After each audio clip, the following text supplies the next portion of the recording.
What? Oh, qifrey! Dude, oh my god. Oh, we done effed up. Hey guys, welcome in. It's Kumi here. Hope you guys are all doing well. Today we are going to be reacting to episode 9 of Witch Hat Atelier, which is entitled A Nightmare Stained in Black, which, ooh, that is a very intriguing title. I am so excited to see what's going to happen. Like, this series has me on my toes and guessing every week. I just never know what's going to happen, and I feel like there's always a twist around the corner or something that I wasn't expecting. Like, last episode, so much happened. Oh my god, like qifrey. Oh, qifrey's become like such a fascinating character, and I cannot wait to see what's going to happen. I really wish that we were getting more episodes of this anime, because from my understanding it's only like 12 or 13 episodes, right? I wish it was like 50.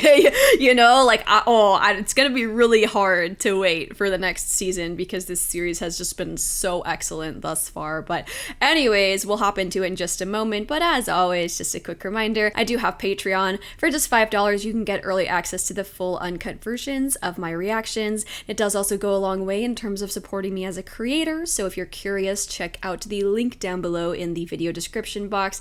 And with that being said, let's go ahead and hop on into episode 9 of Witch Hat Atelier. The Conjuring Ink. Okay. So he remembers other things. Huh. That's actually quite fascinating. Oh, I think qifrey does know something about it. Yeah, I suspect he definitely does. Or could he be the reason? Oh. Oh, no! Oh my gosh.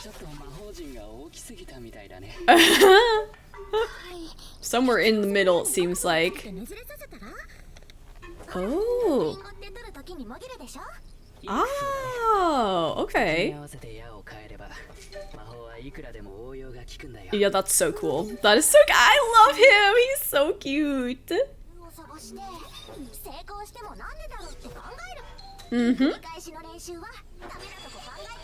So true, Tetia. So true. Replanting the tree, the little brush buddy's helping. That's so cute. Honestly, I would watch this show just for the brush buddy. If there was a spin-off that literally just focused on the brush buddy as the main character, I would 100% watch that. Also, interesting that Noah has not lost all of his memories. I'm really curious about that. Like, can you, I guess you must be able to specifically alter certain memories, or maybe I wonder if it works based off of time, like you are not going to remember the last 5 minutes, the last 10 minutes or something like that, or the last 2 days. I don't know. I'm curious. Tatia's so cute. Oh! Is that agate? Oh, dang, look at Agate's got the fit. She looks so fancy. Yeah, I wonder what Agate's test is gonna be like. I love Rijay too, she's so funny. Ah, okay. Okay. Consent of the Crown, that's the data range 1. Walk beside your master. Sincerity of the shield. Okay. Carry of the Kiviv. Goodwill of her grace. Oh. Words of the wise. Oh. The Pentacle of Proving. Wow, okay. Dang, and we're only on like step 1. Oh, dang. After passing the 3rd, okay. Well, we're a 1/3 of the way there.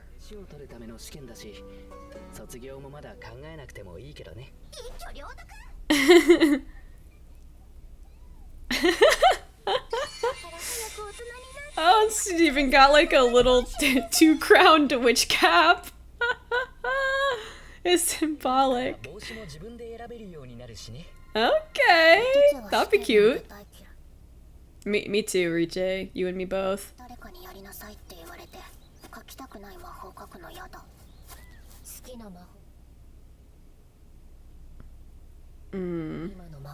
That's true, yep. Can't learn anything if you don't branch out a bit.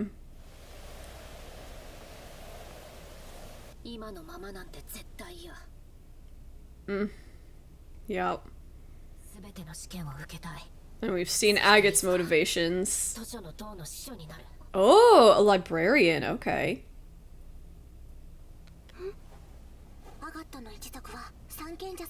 Oh, the three wise... Who are the three wise ones? Arklum, yep, that's right.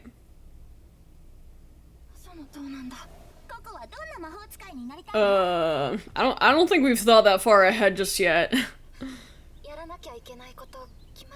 She just wants to save her mom, I think, is like step one.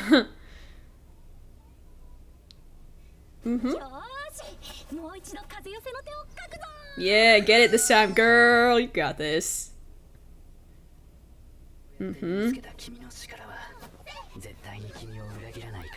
That's true. Interestingly enough, it kind of reminds me, like, when I was really little, my mom would sometimes be like, you have to write this 5 times, like, write each word 5 times, because writing things helps them kind of, like, stick in your memory. So it's kind of interesting what qifrey just mentioned, because I feel like it's, you know, similar principle. Whoa. I'm assuming this must be a dream. Oh. Oh, her mom.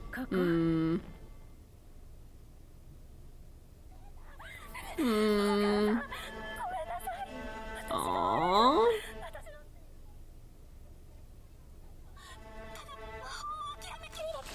Oh. Oh man. Aww. Oh. Poor Coco. Oh. Nightmare stained in black.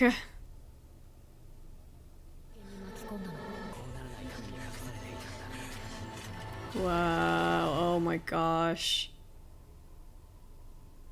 Oh, poor Coco, man. Oh, oh, wow, that's really cool, though. Oh!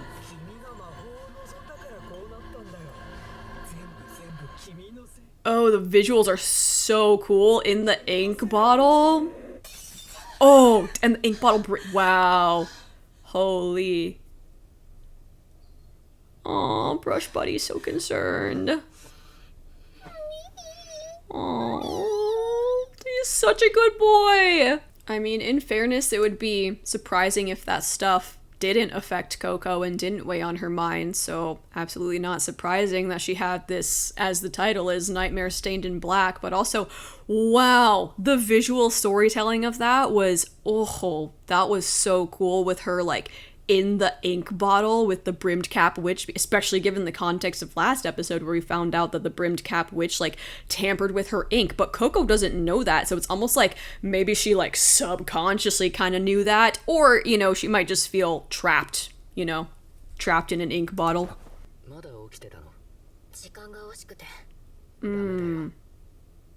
Respect your limits. Yup. Part of improvement is also resting. Yep, that is true.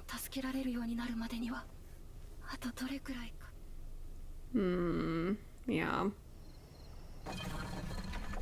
Unfortunately, it probably is. Wait, that's so cool. Oh my god, what? Oh, that's right, he has the ink. Oh. Is he gonna test it?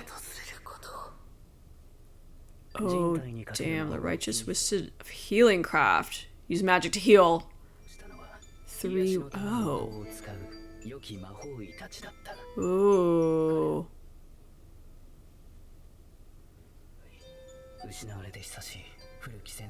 Okay. Is that what he's interested in? Is just healing magic? He'll have to dissect you. Huh. Oh. Interesting. Too dangerous to okay.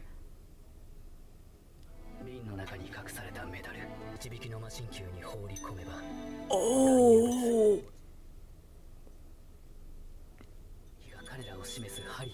Dang, that's actually really smart. That's actually really cool.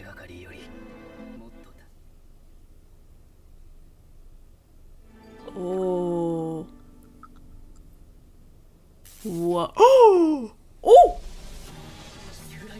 A lightning spell. Oh, oh my god. Okay. Oh, wow. Oh! What? Oh, qifrey! Dude, oh my god. Oh, we done effed up. You can't use spell. Oh, can't use spells under. Yeah, because we have to draw. Oh!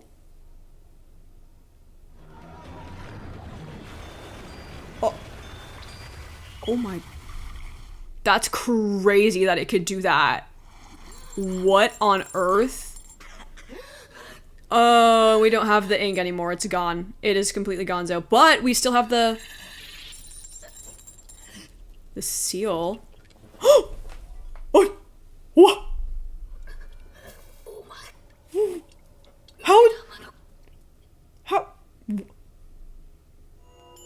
Oh! Dude, how did they get? Is it a teleportation spell too? We just do that? Or is he like hallucinating right now? Oh! Okay, so yeah, it was not, but it was like an illusion. It was like a clone, an illusion, kind of. Oh, what the heck? Okay, that was nuts. That was actually crazy. Wow. Oh wait. Oh. What? Okay. Wow. Okay. What? That's. Oh my god. Oh my god, bro.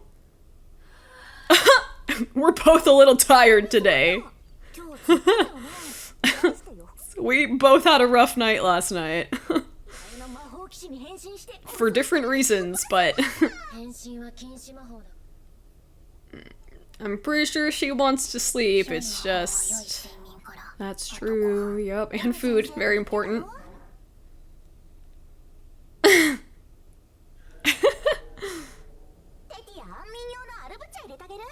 Aw, that's sweet. He's just gonna frickin' fall asleep into his soup.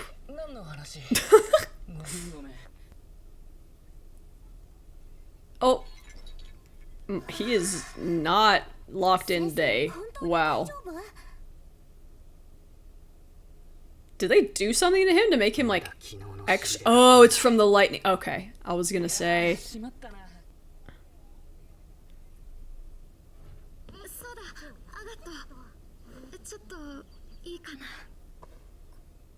Oh, did she fix them?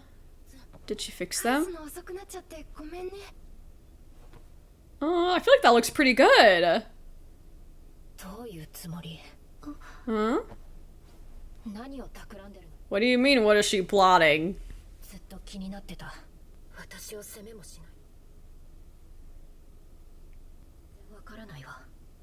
I wonder how Coco's gonna respond to that.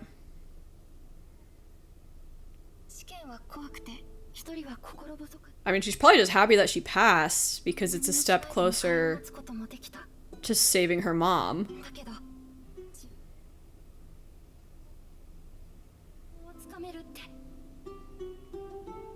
That's fair. Oh, flashes of her dream.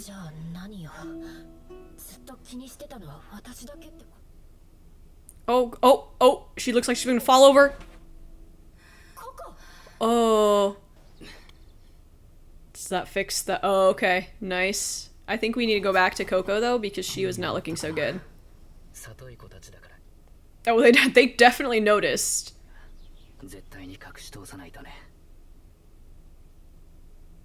Puff Puff!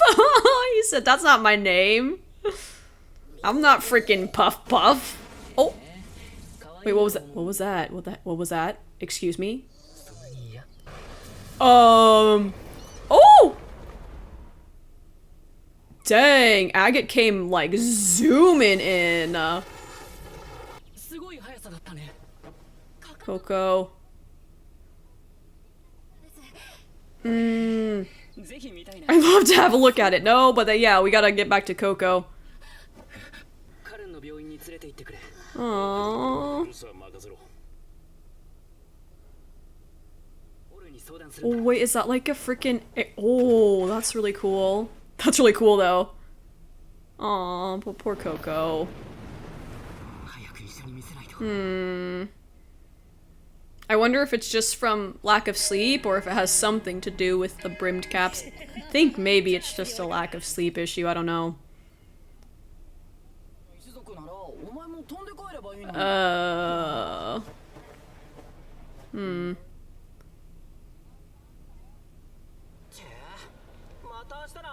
I guess, do they not know that he has, like, the silver wash eyes?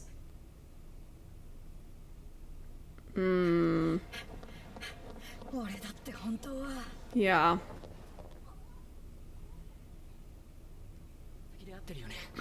Yeah.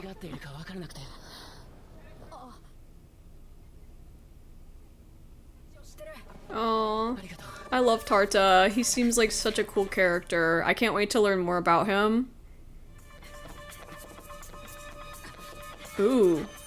This is like the same music that was playing when she was chasing after that brimmed cap witch. And this whole scene is very reminiscent of that scene, actually. Interesting. Oh, wow. Huh.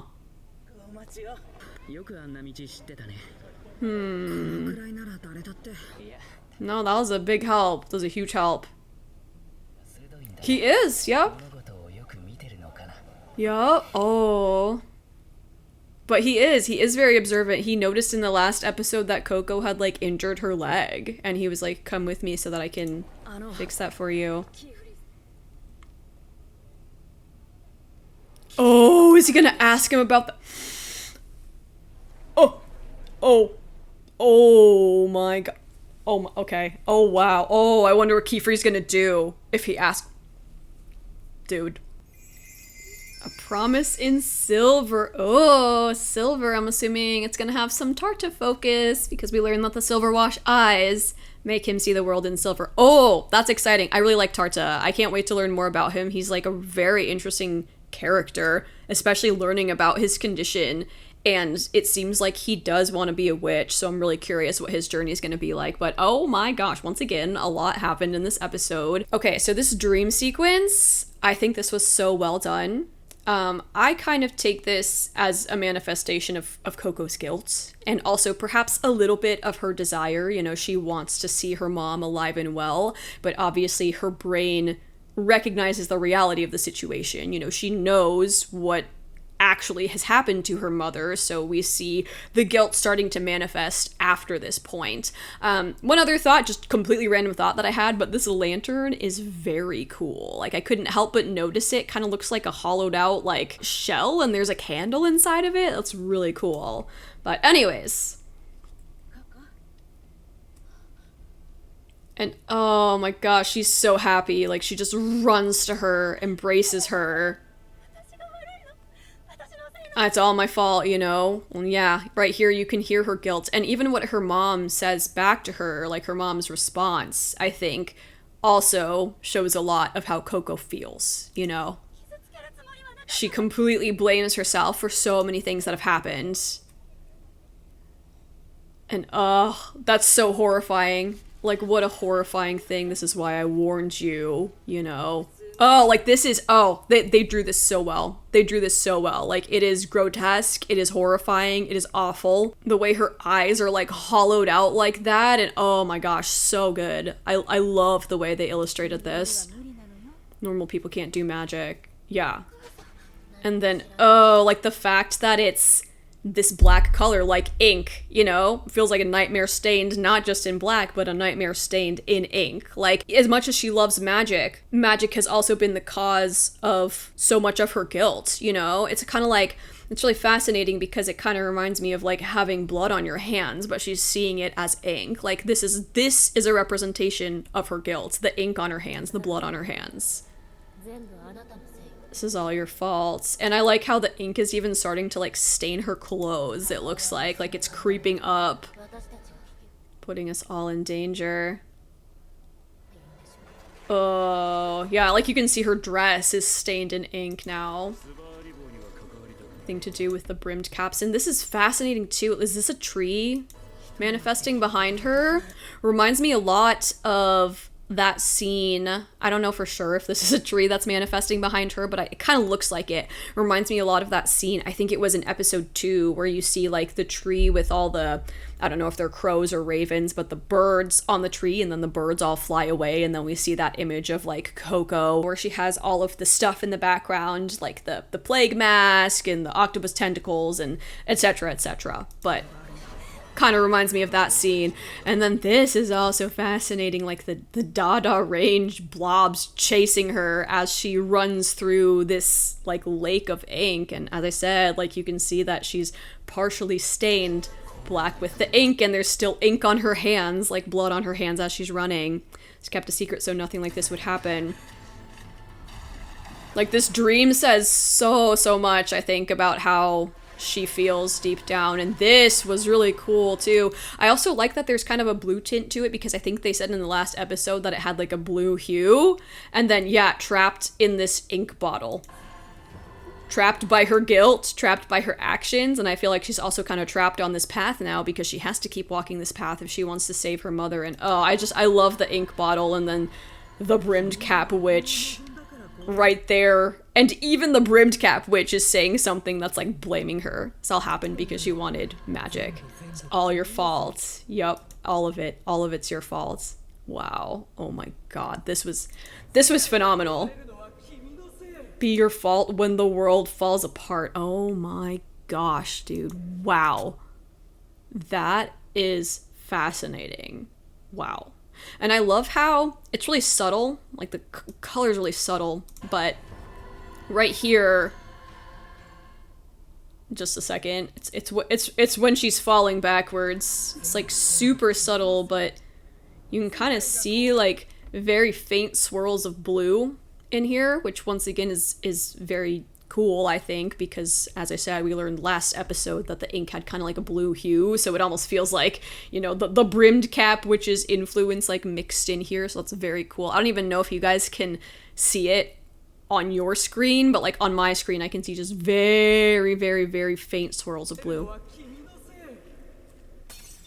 And then it breaks and she wakes up like, oh, so freaking good. So good. Oh my god, that was incredible. I loved that. Such a good dream sequence to show how Coco is feeling deep down inside. Like, she feels so guilty. She feels like she has blood on her hands. She feels like everything is all her fault. And I really appreciate the fact that the story hasn't like glossed over Coco's guilt, you know? Like, I like that it comes back up again. I like that we see it as sort of like a recurring thing in the story, because that just makes sense, you know? Like, even though she's loving magic and she's living the life that she always dreamed of, that doesn't mean that everything else goes away. So I really appreciate the fact that this is coming back up right now, and that we're seeing the consequences of this and how this is taking a toll on her health. I always appreciate a story that is cognizant of a character's internal struggles and conflicts, and understands that those struggles and conflicts will likely be ever present throughout the story until some sort of like resolution happens where they maybe don't have to feel that as much, you know? Like, for example, Coco saving her mother, I think, would probably assuage a lot of that guilt. But at the moment, it's like this is probably going to be a thing that keeps popping up for a while, because it's, you know, letting go of that is not so simple. You know, of course she's gonna feel guilty, like it was technically her fault, but at the same time it's like, I don't really blame blame her, you know? Like I feel like there's a little bit of a distinction there. Like technically it's her fault because she's the one who drew the magic and that's how her mom wound up in the situation that her mom is in. But I also don't blame her, and I don't think she should feel such heavy guilt over it because it obviously was not intentional, and I can completely understand how a child who has always loved magic would want to be involved in magic when she discovers how magic would work. So, but yeah, I really like this. I think this was super, super well done. And I also really appreciate just this line right here. How much more will I have to draw before I can save my mom? Because I think it sort of emphasizes the length of the journey that we're on right now. Like, we're probably gonna have to draw a lot of freaking circles before we can save our mom,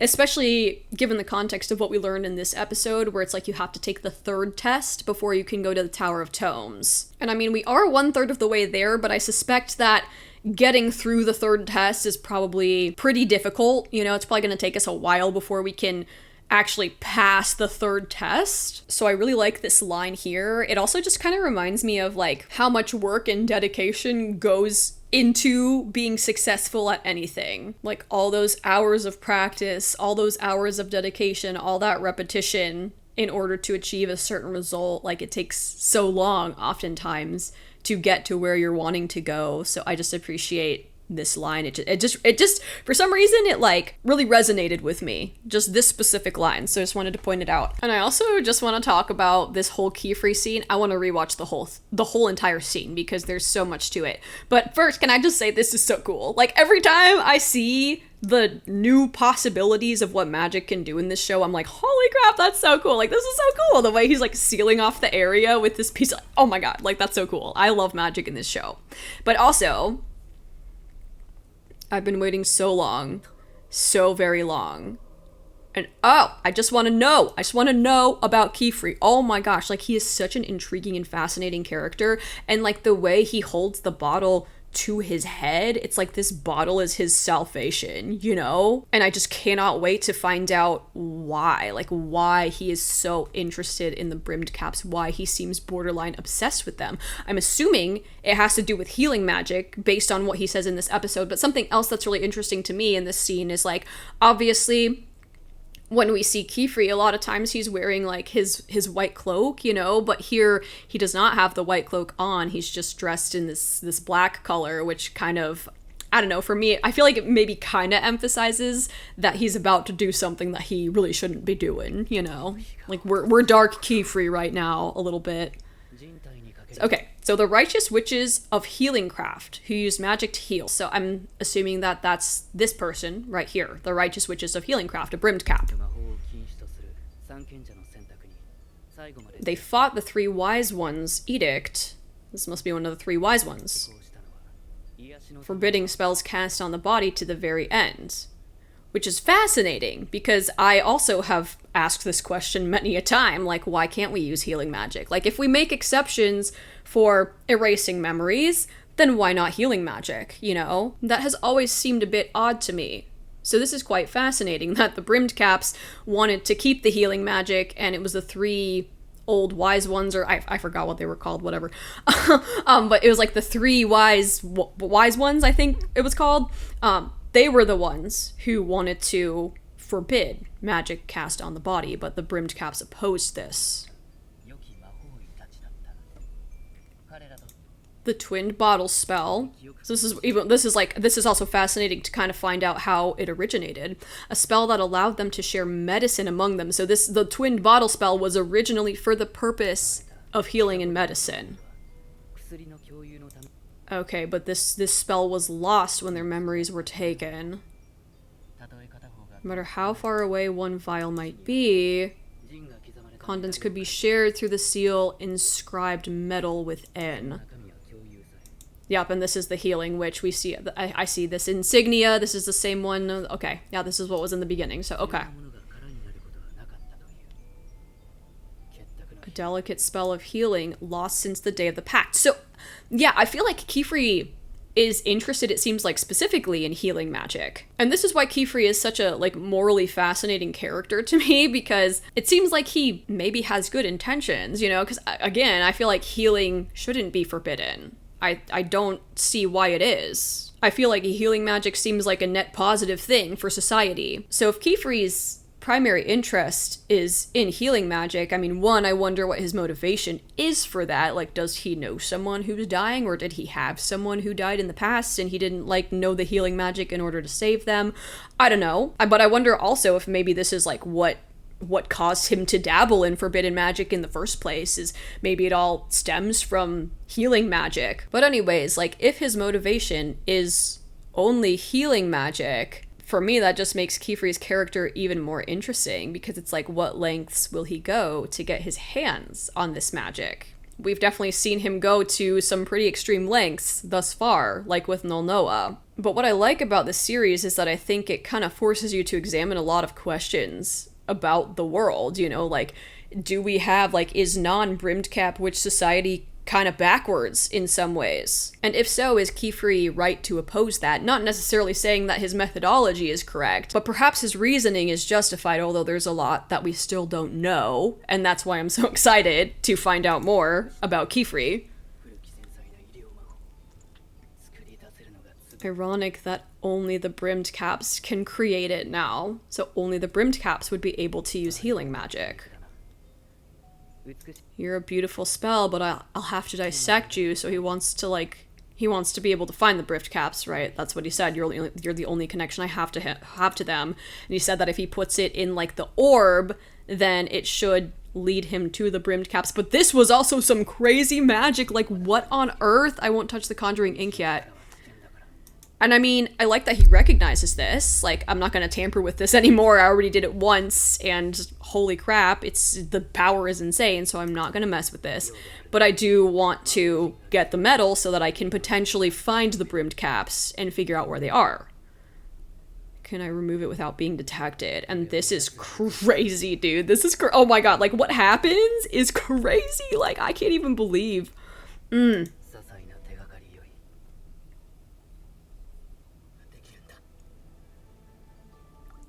Like, I want to know more about this freaking casting seal, dude. Like, how did it do all of this? Like, it freaking created lightning. It created, like, a goddamn cyclone of water in the, like, oh my god, this crazy. Just absolutely insane. And then it freaking, like, the witch came out of the bottle too, and then broke the bottle. Like, oh my god, like, how did it do all of this? It's actually insane. And then, yeah, he can't use magic because he's stuck in a freaking puddle of water while being electrocuted in the water. And it goes back into the bottle. And then the brimmed cap witch just appears and crushes, like, crazy. This is actually insane. Like, just doesn't really... I can't remember if they say anything. Do they even say anything? I don't even think they say anything. They just crush the freaking bottle and then they dip. And at first I thought this was like a clone or like some illusion, but then we see like... But then we see that this witch has the two medals. So... And we see the blood on... Okay, well, this is the cut that they made when they were adding their blood, like, to the ink. But then, like, the rest of their hand is bloody, so I'm thinking that's from crushing the glass, because we saw some blood when they crushed the glass. So that means that this witch, like, actually freaking teleported there and then just, like, poofed away. Like, how? Dude, oh my god, forbidden magic is so interesting. How did they do that? How did they do all of those things with just one of these? Like, okay, that's crazy. That is so insane to me. And I also want to talk about this sequence, because I actually feel like it was a little bit ominous, because once again, this is the music that was playing when Coco was, like, running around through all of these alleyways chasing after the brimmed cap witch. And this scene is actually, like, a little bit reminiscent of this. Like, not the exact same, but I mean, it's like Qifrey chasing after Tarta, going down all of these alleyways and, like, winding halls, and, you know, it's similar in a lot of ways. And then what winds up happening at the end, I feel like this was maybe like a little bit of ominous foreshadowing, perhaps. And this is also interesting where you can't see Qifrey's eyes. Like, it makes him look very menacing.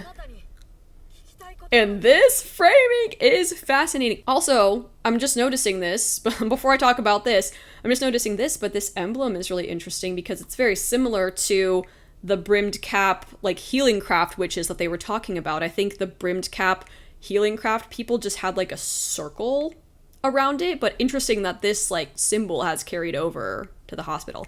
Anyways, this scene, oh my god, like, this feels so ominous with the fact that you can see Qifrey's shadow here, like, against the white wall, and then Tart just, like, standing in this shadowy doorway, like, oh my god, it kind of looks like he's looking at his prey or something. Like, I'm so curious what Qifrey's gonna do. If Tarta says, like, my grandpa, like, doesn't remember, like, do you know what happened? Did you do something to him? I'm so curious, like, well, what is Qifrey gonna do if Tarta asks that question? And then we have this episode title, A Promise in Silver, which is so intriguing. Like, what's Tarta gonna do in the next episode? Like, I don't know, but I am so excited to find out. Like, ever since I discovered this series, Mondays have just been fantastic. Like, I can't wait for Mondays because it means a new episode of Witch Hat Atelier.